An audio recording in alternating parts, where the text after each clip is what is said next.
Hello friends, this is Mr. Indresh Kumar Kapupra. Welcome you cordially at the platform of Birma Career Academy. Today I will discuss with you about chapter 1st, Political Science, class 12th. You are looking behind me the name of the chapter. Chapter का name है Challenges of Nation Building. You are looking that the chapter is clarifying one thing कि इस chapter में हम किस बात की study करेंगे. चैप्टर के नेम से ही ये क्लियर हो रहा है. चलिए हम डायरेक्ट टॉपिक पे आते हैं और हम बात करते हैं about the political history of our country. क्योंकि if we want to study about the challenges of nation building then we will have to pay attention how did India get freedom and what kind of problems we had to face after the partition. We means हमारे जो ancestors हैं partition के बाद में उनको किस किस प्रकार की प्रॉब्लम को फेस करना पड़ा और हमारे कंट्री को कौन सी प्रॉब्लम और थी जिनसे उनको दो हाथ होना पड़ा.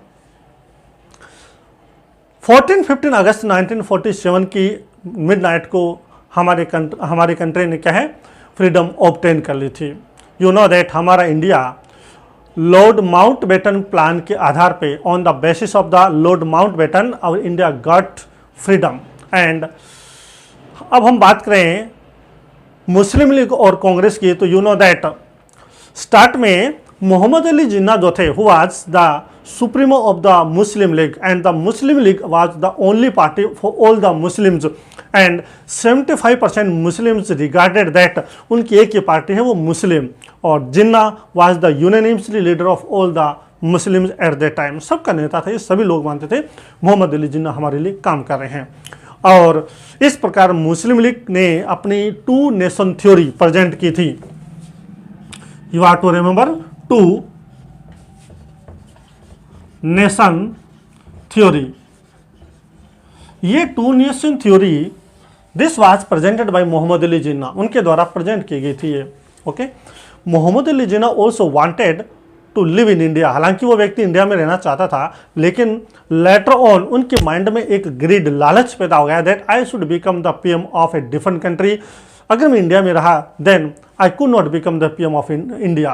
अब वो पीएम बनना चाहते थे तो उन्होंने सोचा क्यों नहीं अब मैं पाकिस्तान की डिमांड करूं. तो धीरे धीरे उन्होंने क्या क्या पाकिस्तान की डिमांड की और टू नेशन थ्योरी उन्होंने ब्रिटिशर्स के सामने रखी. आपको याद होगा जो ब्रिटिशर्स थे वो इंडिया को पार्ट करना ही चाहते थे on the base of religion. Minorities की प्रोटेक्शन के बेस पे उन्होंने हमेशा मुस्लिम्स को फेवर किया था.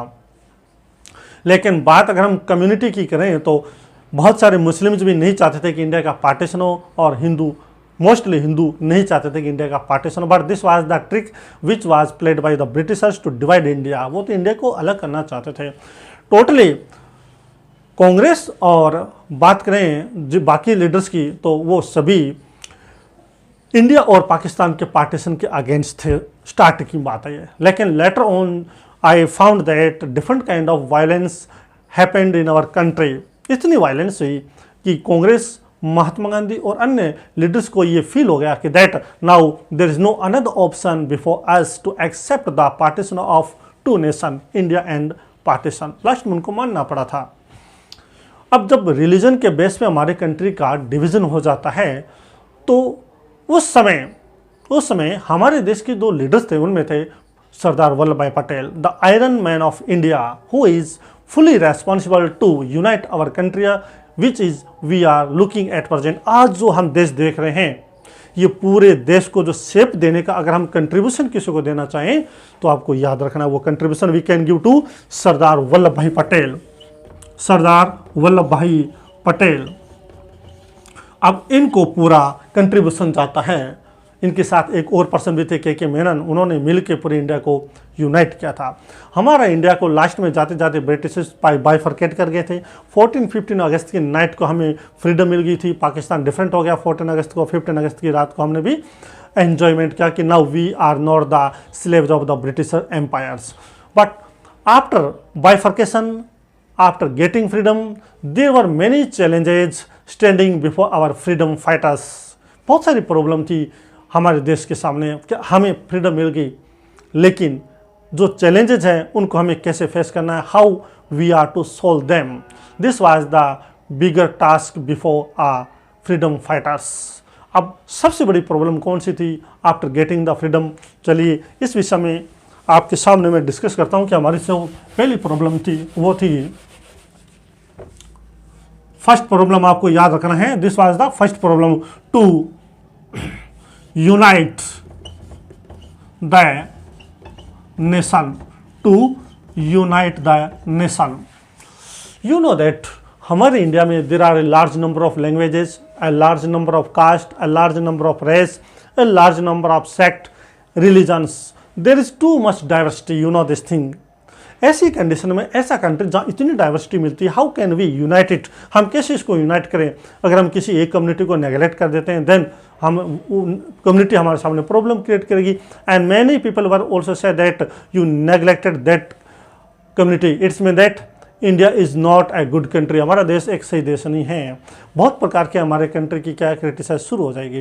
तो हमारे सामने प्रॉब्लम थी, how should we unite the whole nation in spite of being so many diversity.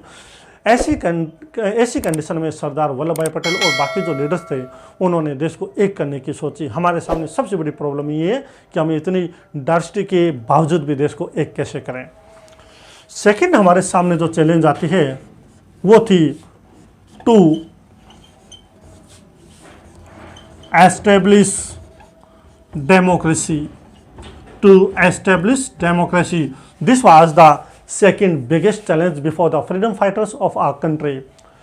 क्योंकि हमारे इंडिया ब्रिटिशर्स का स्लेव था, there was not the question of democracy at that time because India was a colony of the British Empire. But now our freedom fighters wanted to establish democracy in our country. हमारे country में देखिए, यहाँ बात बताना चाहूँगा कि जो Muslims थे, मोस्टली मुस्लिम्स जो थे वो पाकिस्तान में गए, ओनली 12% मुस्लिम्स यहाँ बच गए। अब जो है हमारे हिंदूज, उन हिंदूज में कुछ थे जो इंडिया को एक हिंदू नेशन कंट्री बनाना चाहते थे, but such people were only a few. मान के चलिए there were only 10 or 15% such Hindus who wanted India become a Hindu nation. Others said that our India must be a democratic country. Democratic country बनाना जरूरी है। But कैसे बने हम democratic country? Although after the framing of the Indian Constitution, in our Constitution हमारे India को एक secular country, एक democratic country accept किया गया, लेकिन हमारी इंडिया के अंदर क्या थी? Representative, you are to listen to me, representative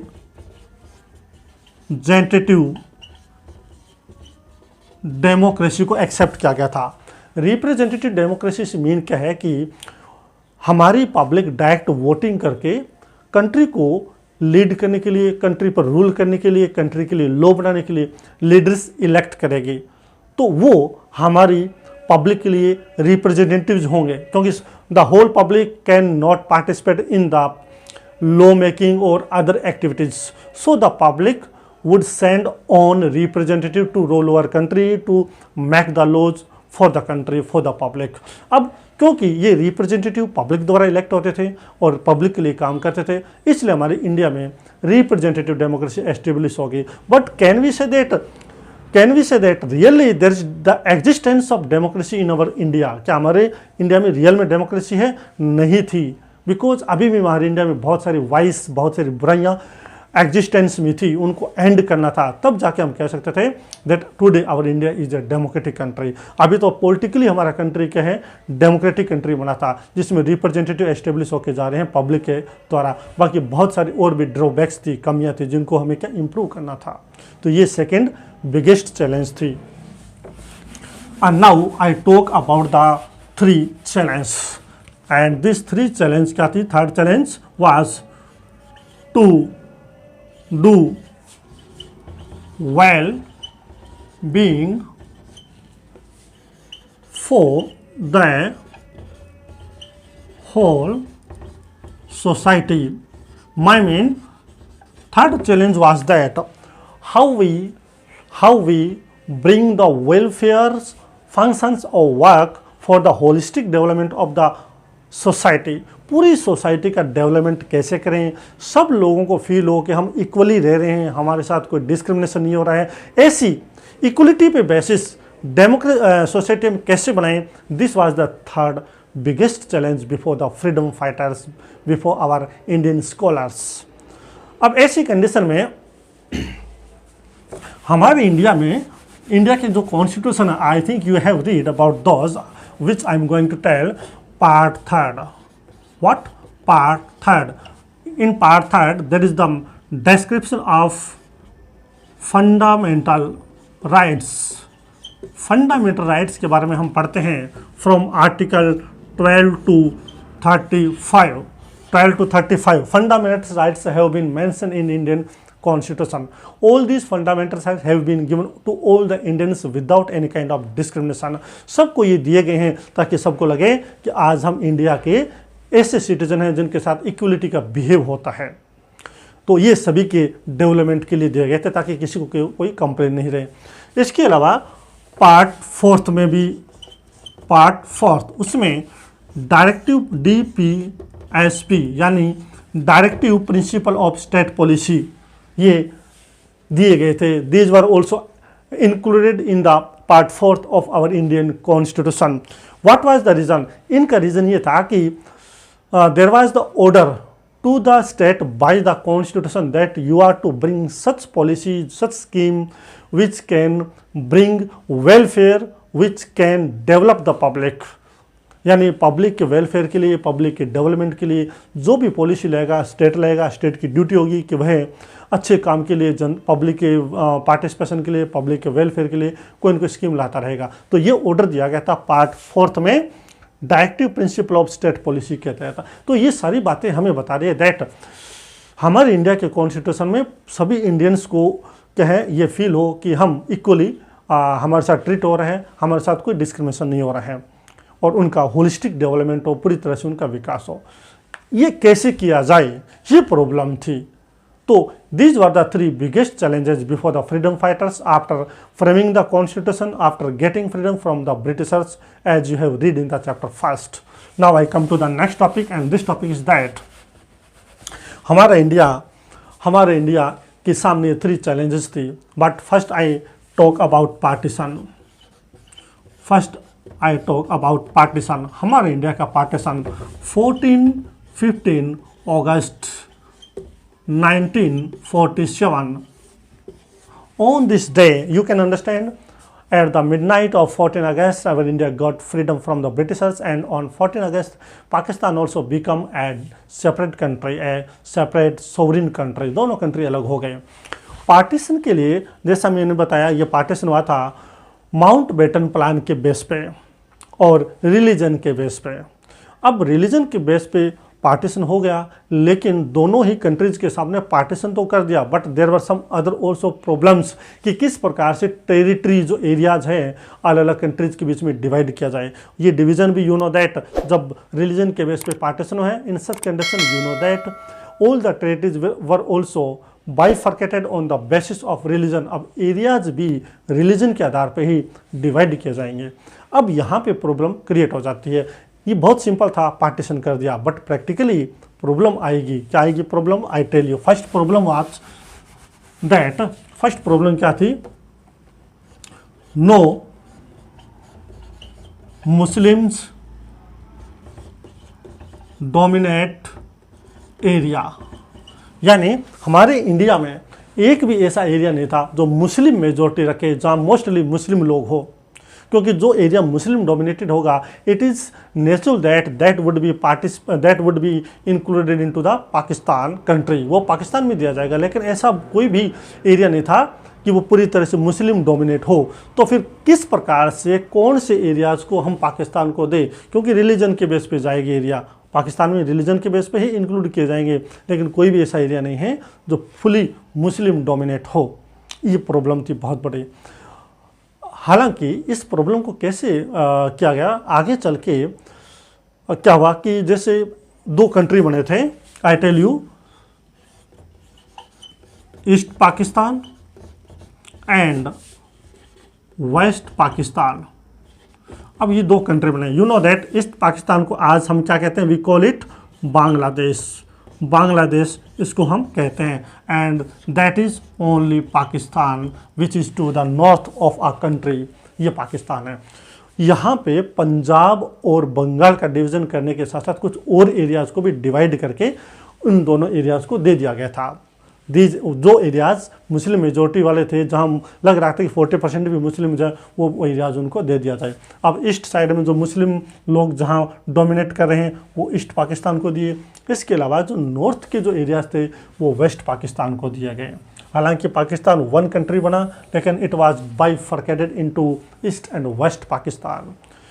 तो प्रॉब्लम फर्स्ट थी कि ऐसा कोई मुस्लिम एरिया नहीं था जहाँ पे मोस्टली मुस्लिम मिले, और फिर भी in spite of this thing two countries were divided on the basis of religion and this two countries became west Pakistan, east Pakistan. तो पहली प्रॉब्लम थी कि कोई मुस्लिम एरिया नहीं था, कौन कौन से एरियाज को उनको ट्रांसफ़र किया जाए। And second problem was all the Muslim, सारे जो मुस्लिम थे, ऑल द मुस्लिम्स सारे Muslim didn't want to go to Pak. अब सारे मुसलमान पाकिस्तान नहीं जाना चाहते थे। ये नहीं है कि मुस्लिम है तो वो पाकिस्तान ही जाएगा। Mainly Muslim said that we dislike to go to Pakistan, we took birth or our ancestors took birth in India, so we like India, we dislike to go to Pakistan। अब ऐसी कंडीशन में क्या किया जाए, बहुत सारे मुसलमान जाना ही नहीं चाहते। अब यहाँ पे आपके सामने नाम सुना है फ्रंटियर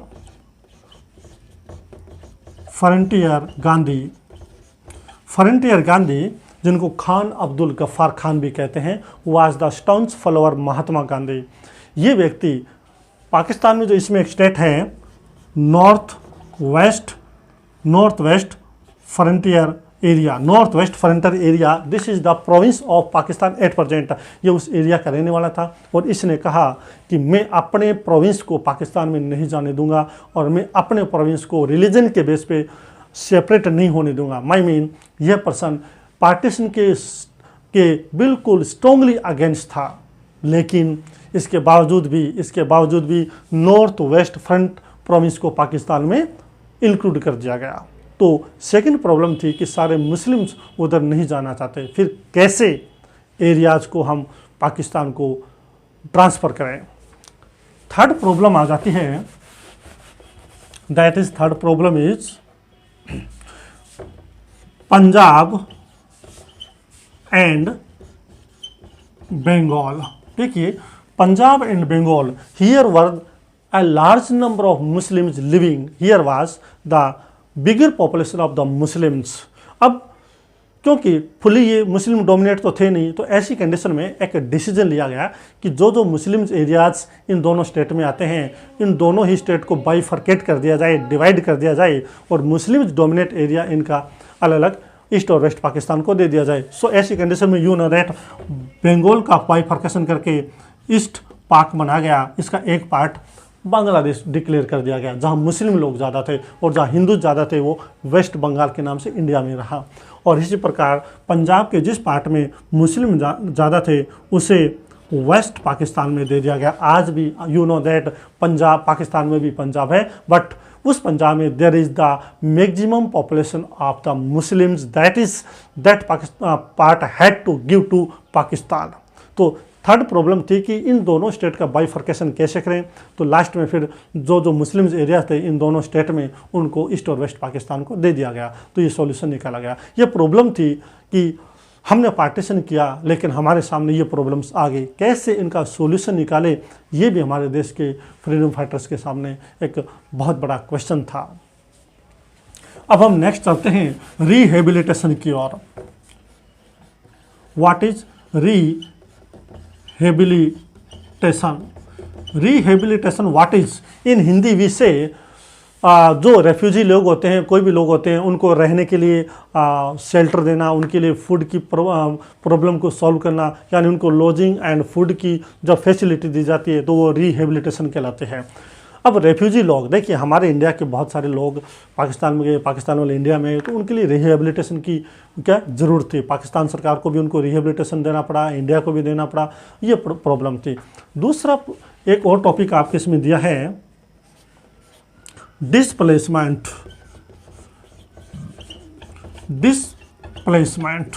डिस्प्लेसमेंट मीन्स रिमूव और लीव द प्लेस, अपनी जगह छोड़ना या उसको हटा देना। अब you know that many Hindus left Pakistan come to India, left Pakistan, Pakistan छोड़ दिया, सो उनका डिस्प्लेसमेंट हुआ था, अर्थात उनकी जगह छोड़ दी गई थी। इसी प्रकार से you are understanding that large number of Muslims had to leave India to go to Pakistan, so here we also can say that there is the process of displacement, यहाँ भी डिस्प्लेसमेंट हुआ था। अब डिस्प्लेसमेंट की जब बात करते हैं तो आप कम से कम मान के चलिए 80 लाख लोग, 80 लाख पीपल बॉर्डर क्रॉस करके गए थे, 80 लाख। और बहुत सारे लोग बॉर्डर पे मारे गए थे, यानी Hindus attacked the Muslims attacked the Hindus and they maimed का मतलब होता है अंग भंग करना।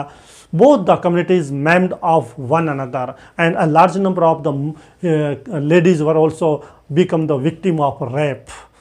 बहुत सारी इस प्रकार की मतलब ट्रेजिडी हुई। तो ये जो ट्रेजिडी हुई थी इसके बारे में जो अपन बात करते हैं तो जैसे सबसे बड़ी प्रॉब्लम थी आती थी कि 15 अगस्त की जो मैं आपको बात करूं 1947, कौन कौन से एरियाज पाकिस्तान में रहेंगे, कौन कौन से एरियाज इंडिया में रहेंगे, यानी ये डिसीजन 15 अगस्त के 1947 तक नहीं हो पाया। तो देश आज़ाद होने के बाद में आफ्टर गेटिंग द फ्रीडम बहुत सारे लोग तो ये डिसाइड नहीं कर पा रहे थे कि वो इंडिया में रहेंगे या पाकिस्तान में रहेंगे। But after some time immediately the government had to take decision that the people who are living in those areas would go to east Pakistan और वेस्ट पाकिस्तान। उसके बाद में गवर्नमेंट ने कहा कि mostly Hindus would come from Pakistan to India. अब उसके बाद में अचानक जब ये ऑर्डर आया तो लोगों ने डिपार्चर स्टार्ट कर दिया। बाउंड्री पे बहुत बुरा हाल हुआ, यानी एक कार्नेज, एक सीनरी ऑफ ट्रोमा कह सकते हैं हम, सीनरी ऑफ ट्रोमा। अब ट्रोमा आप अंदाज लगा सकते हैं। दूसरी तरफ ये हमारे सामने एक, इसके लिए अगर दूसरा वर्ड यूज मिले तो वो था carnage. Carnage means killing the persons at large number. Carnage हुआ था, हिंदुओं ने मुसलमानों को, मुसलमानों ने हिंदुओं को मारा था, बहुत बड़ा ये कार्नेज हुआ था। बहुत सारे लोगों को उनका अपना नेटिव प्लेस छोड़ना पड़ा, उनको अपने जो प्रोफेशन है, जॉब वो छोड़ना पड़ा, अपना प्रॉपर्टी छोड़नी पड़ी। क्योंकि जब दो कंट्री पॉलिटिकली जब पार्ट होते हैं, पॉलिटिकली जो डिवाइड होता है, तो सिर्फ पॉलिटिकली उनकी सीमाएं ट्रांसफ़र नहीं होती है, बल्कि लोगों की असेट्स डिवाइड हो जाती है, लोगों की लाइबिलिटीज़ वो डिवाइड हो जाती है। न जाने कितने लोगों को अपनी लाइबिलिटी छोड़नी पड़ी, उनको प्रॉपर्टी छोड़नी पड़ी,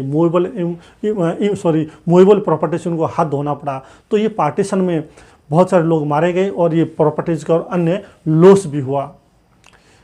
लेकिन अचानक ये ऑर्डर होने की वजह से ये सब कुछ हुआ। हालात देश के ये बन गए थे कि हमारे देश में बहुत सारे जो पोइट्स थे, हमारे देश के बहुत सारे पोइट्स हैं या राइटर्स हैं, इसके अलावा जो फिल्म मेकर्स हैं, उन लोगों ने इस ट्रेजिडी पे, I can use a word tragedy also, ये ट्रेजिडी थी जब इतने सारे लोगों का पार्टीशन हुआ, इधर से उधर गए, उनको अपनी प्रॉपर्टी से, होम से, लाइबिलिटी से हाथ धोना पड़ा। तो इसके लिए मैं ट्रेजिडी वर्ड यूज़ करूँगा। तो इस ट्रेजिडी पे अनेक लोगों ने कई प्रकार की बातें लिखी, पोइट्स ने कहानियाँ लिखी। अब पोइट जो था उन्होंने क्या कहा इसे, उन्होंने भी इसे ट्रोमा ही नाम दिया था, यानी इसको कह सकते हैं, पोइट्स ने इसके लिए यूज़ किया था एक वर्ड पार्टीशन और डिवीज़न। आप दोनों में से कोई वर्ड यूज़ कर सकते हैं। Division of hearts, division of hearts, these words were used by the poets, these words were used by the poets for this great tragedy। इस महान दुखद घटना के लिए पोइट्स ने ये वर्ड यूज किया था, डिवीजन ऑफ हार्ट्स, यानी दिलों का बंटवारा। न जाने कितने लोग एक दूसरे से सदियों से साथ रह रहे थे, मगर अब वो एक दूसरे से अलग हो गए, तो वो दिलों का बंटवारा हो गया। इसी प्रकार से न जाने फिल्म मेकर्स ने कितनी फिल्में इस पर बनाई। I think you have watched the film Gadar, produced and acted by Sunny Deol. उसमें भी बिल्कुल ये पार्टीशन ही दिखाया गया था। और भी बहुत सारी ऐसी फिल्में एलिया पहले बन चुकी हैं। तो कुल मिला के ये जो स्टोरी थी, इसमें इस स्टोरी में ये पूरा बताया गया था कि सिर्फ पॉलिटिकल डिवीज़न नहीं हुआ, न जाने कितने लोगों का हार्ट का डिवीज़न हो गया, दिलों का डिवीज़न हो गया, प्रॉपर्टी का डिवीज़न हो गया, लायबिलिटीज़ का डिवीज़न हो गया। तो ये सारी ट्रॉमा उस समय हुए थे। I am telling you about chapter 1, challenges of nation building, किस प्रकार से हमारे सामने ये प्रॉब्लम आई थी। देखिए रिहेबिलिटेशन की बात करें तो जब लोग इंडिया में आए तो गवर्नमेंट ऑफ इंडिया के सामने ये बहुत सारे कैंप लगाने पड़े थे। Government of India had to let down many camps, यहाँ पे पुलिस पर्सन लोगों को क्या फूड प्रोवाइड करा रहे थे, रिहेबिलिटेशन के तौर पे रहने की जगह दे रहे थे, सारी मैनेजमेंट। लेकिन government was also perplexed, government घबरा गई कि इतने सारे लोगों को अचानक कैसे मैनेज किया जाए, और यही हाल पाकिस्तान में था। फिर भी एट बाई हुक और बाई क्रुक जैसे तैसे गवर्नमेंट ने सब लोगों को क्या है सेटल किया। तो ये प्रॉब्लम थी कि दोनों कंट्रीज़ के पार्टीशन हो गया, रेफ्यूजीज आ गए, कम्युनिटी के आधार पे हुआ था, ये रिलीजन के बेस पे हुआ था। अब नेक्स्ट जो टॉपिक आता है, हमारे कंट्री में अलग अलग जो रियासतें थी, प्रिंसली स्टेट थे, लाइक मणिपुर है, कश्मीर है, जूनागढ़ है, हैदराबाद है, many such princely states dislike to join into India. So उनको कैसे इंडिया में मिलाया गया, इसके बारे में मैं अगले उस चैप्टर में पढ़ाऊँगा। अब जो मैंने पढ़ाया उसमें काफ़ी क्वेश्चन जनरेट होते हैं, आप देख सकते हैं लॉन्ग क्वेश्चन बनते हैं। What were the major challenges after partition of India, और after the partition how did the both government solve the problem, और what were the problem before the both the government, यानी partition के बाद दोनों government के सामने क्या problem थी। और इसी प्रकार से what do you understand by rehabilitation, अच्छा क्वेश्चन बनता है। What do you understand by partition से क्या मतलब समझते हैं आप। तो ये कई क्वेश्चन आपके लिए जनरेट होते हैं। I want that you make notes in your book and then after you try your best to learn them. Start from the Mountbatten plan and come to at the end of the rehabilitation plan. Rehabilitation तक आप आ जाइए तो आपका पूरा ये notes clear हो जाएगा। Okay, in next video I will clear before you all the aspects related to different princely states, Sardar Vallabh भाई पटेल और बाकी ने कैसे उन रियासतों को इंडिया में मिलाया, तो हमारा उसके बाद में क्या चैप्टर कंप्लीट होगा। And at the last once again I pay you very very thanks that you watched my video, and I meet you in the next video. Till then, have a good day, have a nice day.